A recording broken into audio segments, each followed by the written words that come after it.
as we continue our look at the fundamentals of the game in the lead up to the start of the season. And this week I'm going to talk about ball position. Now, I've done this in the past in previous videos, and if you're unsure of what the ball position should be, then perhaps you should review earlier videos. They're in the blog library and you'll be able to see my feelings, my thoughts on what the correct ball position should be for various clubs. However, in this video what I'm going to focus on is how players who work with erratic ball position, in other words inconsistent and changing ball positions during a round or during a period of time, will always suffer inconsistent golf. So if you're a player looking to play more consistently, you should really at this time of year build into part of your practice a focus on consistent repetitive ball position. Now, as a player and a coach, I was very much a believer that what we look at, the picture that we see in front of us, has a big influence over the way that we swing the club. Now, what do I mean by this? Well, very simply, if I were to put the ball back in my stance in front of my right foot, regardless of my ability as a player, how good my swing was, my focus now has to be on delivering the club head to where the ball is. And that isn't always going to be the best way to strike the golf ball.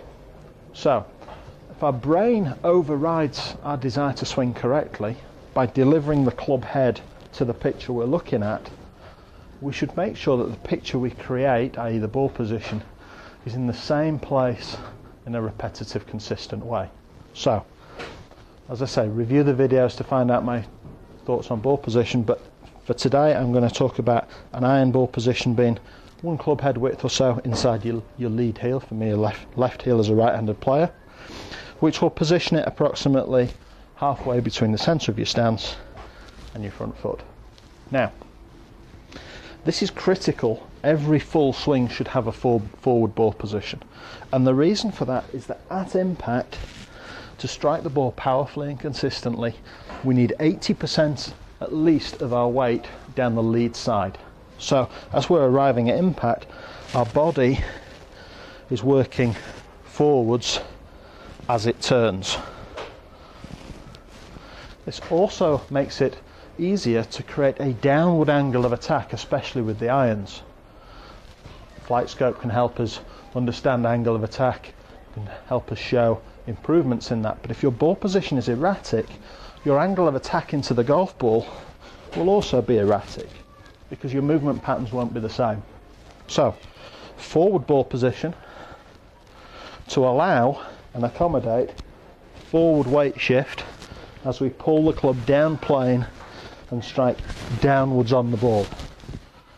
So as a practice exercise, take a short club, maybe a wedge and a 9-iron, build yourself a practice station with the ball position mapped out, and hit some shots, maybe only 40 or 50 yards down the range, but hit some shots working at a consistent ball position every time, allowing your weight to transfer forward as you rotate, delivering the club towards the ball, downwards and forwards.